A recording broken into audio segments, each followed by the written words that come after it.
Welcome to ज़ेर cricket.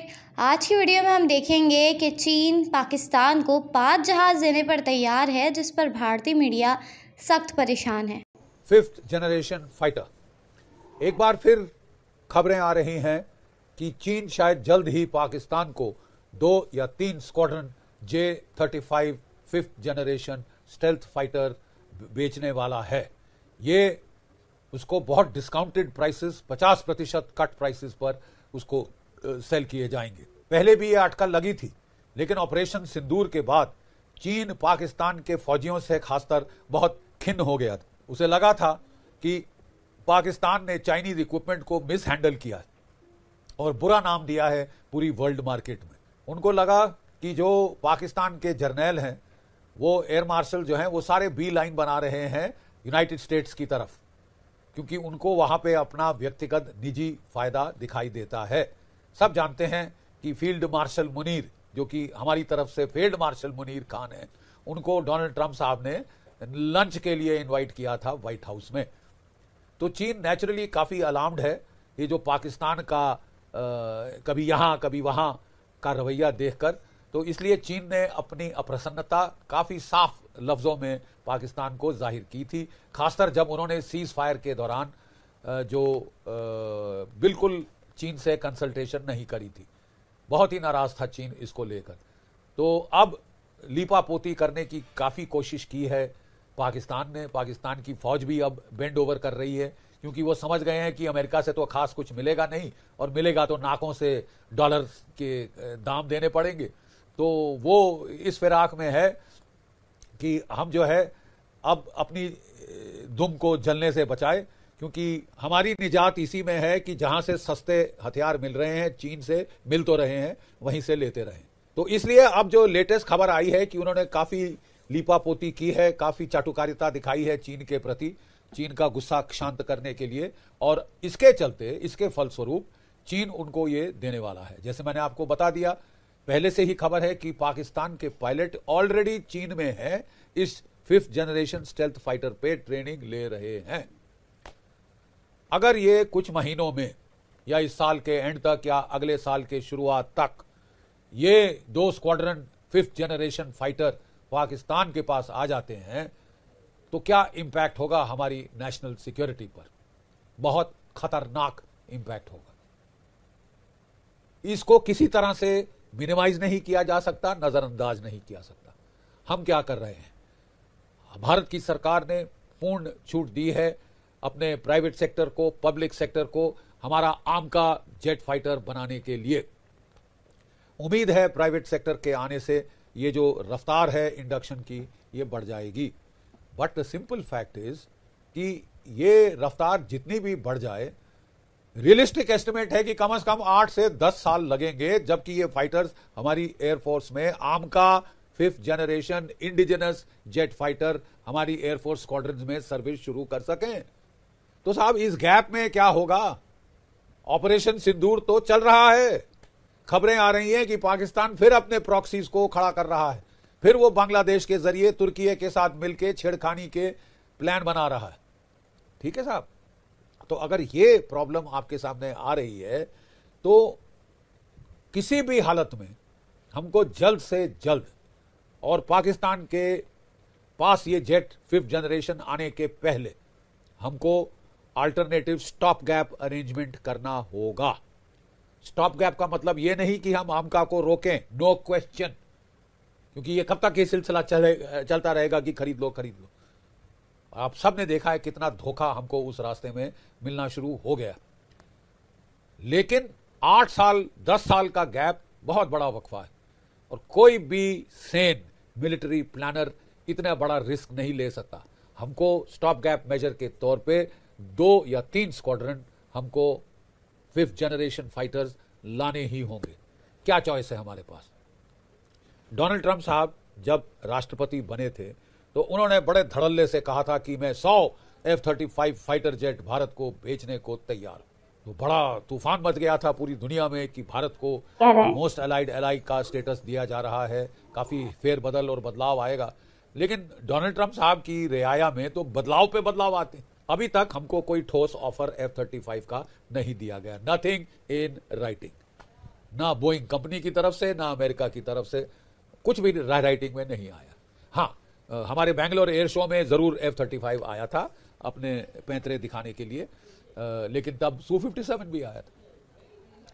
तो क्या F-35 मान लीजिए अमेरिका देने को राजी हो जाता है तो क्या भारत को ले लेना चाहिए? बहुत सारे प्रोज एंड कॉन्स हैं। सबसे बेस्ट जेट फाइटर है अभी तक 5th जनरेशन का, स्टेल्थ फीचर्स सबसे बेस्ट हैं दुनिया में, कॉम्बैट टेस्टेड है इजराइल ईरान वॉर में और कई जगह और। लेकिन इसकी कीमत $110 मिलियन प्रति फाइटर है, $110 मिलियन पर फाइटर। उससे ज्यादा बड़ी प्रॉब्लम है साहब मेंटेनेंस कॉस्ट। इसके जो मेंटेनेंस कॉस्ट हैं वो एक्सपोनेंशियल है, मतलब कोई और फाइटर का इतना मेंटेनेंस कॉस्ट नहीं है जितना इसका रडार पेंट पील ऑफ हो जाता है, रीपेंट करना पड़ता है, बहुत सारी चीजें रीएडजस्ट करनी पड़ती हैं, कंप्यूटर प्रोग्राम्स बहुत कॉम्प्लेक्स हैं, उनको चेंज करना पड़ता है, अपडेट करना पड़ता है, वगैरह वगैरह। एक बार आपने खरीद लिया तो जो मेंटेनेंस कॉस्ट आपको पड़ेंगे वो तो इसकी ओरिजिनल खरीद से भी ज्यादा। अभी तक कहा जा रहा है कि इसकी जो मेंटेनेबिलिटी है, सर्विसेबिलिटी है 40% की। That means at any one given time, किसी एक पॉइंट ऑफ टाइम पे इसकी अवेलेबिलिटी केवल 40% है। अगर आप 100 जेट फाइटर खरीदेंगे F-35, कल लड़ाई हो जाती है, शायद आपके पास 40 ही फाइटर है जो उड़ सकेंगे। ठीक है साहब। फिर प्रॉब्लम यह है कि कोई सवाल नहीं है कि अमेरिका आपको भारत में मैन्युफैक्चर करने दे, आपके साथ कटिंग एज टेक्नोलॉजी शेयर करे। ठीक है साहब।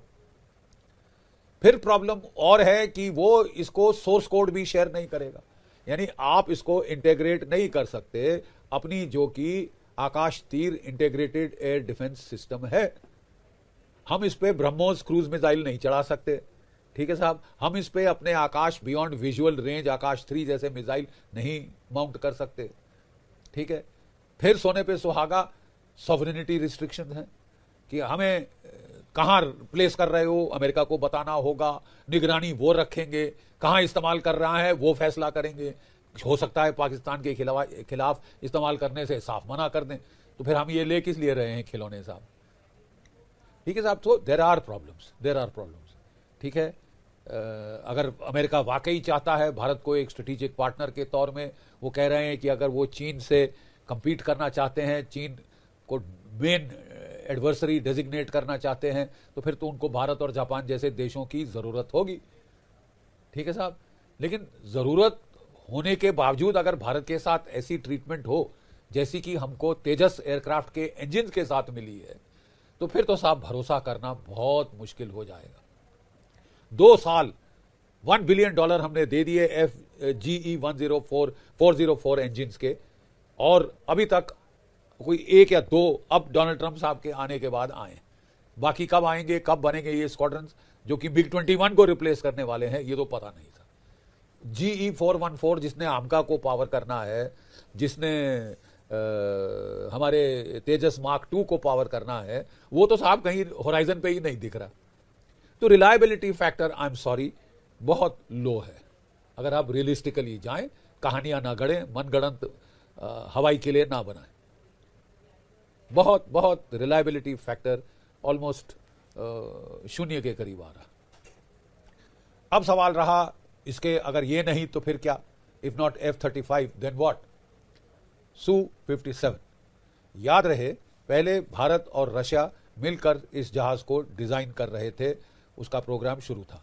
फिर भारत ने कहा कि साहब हमारी नजर में ये स्टेल्थ ही नहीं है, काफी स्टेल्थ जितनी मात्रा में हमें चाहिए उतनी मात्रा में नहीं।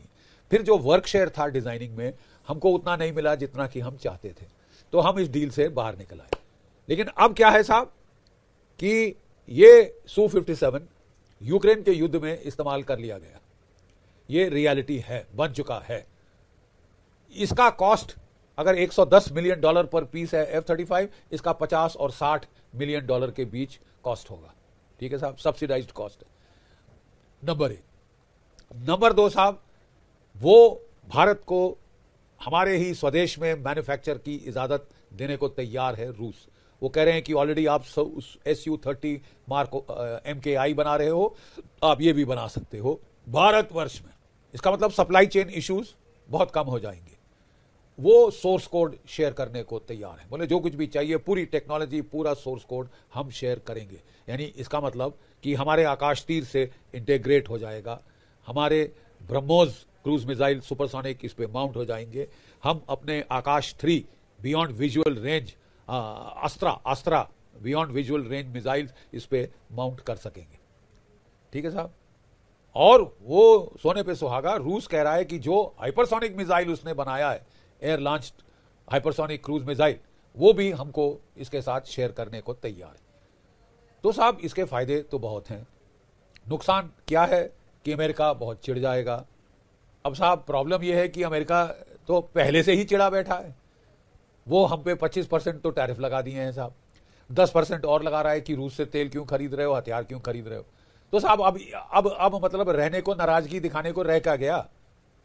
एक तरफ से तो आप स्ट्रेटेजिक पार्टनर, एलाई शलाई बोल रहे हो, और दूसरी तरफ से जमीनी हकीकत यह है। तो फिर साहब हमको भी यथार्थ पे चलना होगा, हम सपने सुहाने नहीं देख सकते। जितना भी हम चाहें, जितना भी हमारी पीपल टू पीपल रिलेशनशिप्स बहुत अच्छी हैं और बड़ी उम्मीदें थी हमको डोनाल्ड ट्रंप की सरकार से, लेकिन जो कुछ हुआ है बिल्कुल विपरीत ही हुआ है। अनलेस डोनाल्ड ट्रंप साहब एक और पलटी मारते हैं, जैसे कि वो मारने में बहुत माहिर हैं, तो फिर शायद चीजें बदली हो। लेकिन तब तक हम ये रिस्क नहीं ले सकते, हम अपनी नेशनल सिक्योरिटी से खिलवाड़ नहीं कर सकते। हेनरी किसिंजर ने बड़े साफ अमेरिका को चेतावनी दी थी कि it should be settled maxim of American foreign policy never to take on more than one major Asian power at a time. यानी एशिया की जो महाशक्तियां हैं, रूस, चीन, भारत, इन सब से आप कभी इकट्ठा वैर वैमनस्य ना लीजिए। ठीक है, बहुत अकलमंदी थी कि साहब अपने प्रतिद्वंदियों को इकट्ठा करना तो सबसे भारी स्ट्रेटेजिक गलती है, भूल है बहुत भारी। लेकिन डोनाल्ड ट्रंप साहब लग रहे हैं कि वो रशिया, इंडिया, चाइना ट्रायंगल बनवा के रहेंगे, इतने धक्के देंगे तीनों को कि जब तक वो इकट्ठे ना हो आए अपनी आत्मरक्षा के लिए। अब ये डोनाल्ड ट्रंप साहब की सोच पे मुनस्सर है कि वो करना क्या चाहते हैं। वो क्या ये अमेरिका के हितों में होगा कि भारत, चीन और रूस, RIC को वो एक रियलिटी बना दे, जो कि संभावना थी कभी, उसको एक रियलिटी बनाने के लिए आप मैक्सिमम धक्के आप कोशिश कर रहे हैं। ये तो बहुत शॉर्ट साइटेड पॉलिसी है। अब हमें उम्मीद है कि आने वाले दिनों में हम फिर एक फेरबदल देखेंगे और डोनाल्ड ट्रंप साहब यथार्थ की तरफ आएंगे, तब हालात बदलेगी। लेकिन जब तक नहीं बदलती है, मेरे हिसाब से तो जो बेस्ट ऑप्शन आपके पास है कि 2 या 3 स्क्वाड्रन आप Su-57 Russian stealth 5th generation fighter jet जल्द से जल्द खरीदें, इसके पहले कि वो पाकिस्तान एयरफोर्स में आ जाएं। वक्त बहुत कम है। जय भारत, जय हिंद।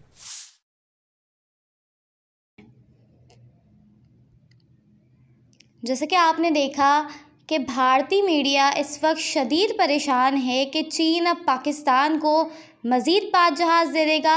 इससे पहले भी भारत को और भारतीय मीडिया को सख्त परेशानी रही है पाक चीन दोस्ती से, और ये दोस्ती दिन ब दिन मजबूत होती जा रही है। चीन हमेशा पाकिस्तान का साथ देता है और ये बात भारत को किसी सूरत बर्दाश्त नहीं होती। अगर आप भारतीय मीडिया का रिएक्शन पाकिस्तानी खेल और सियासत पर देखना पसंद करते हैं तो चैनल को सब्सक्राइब करें।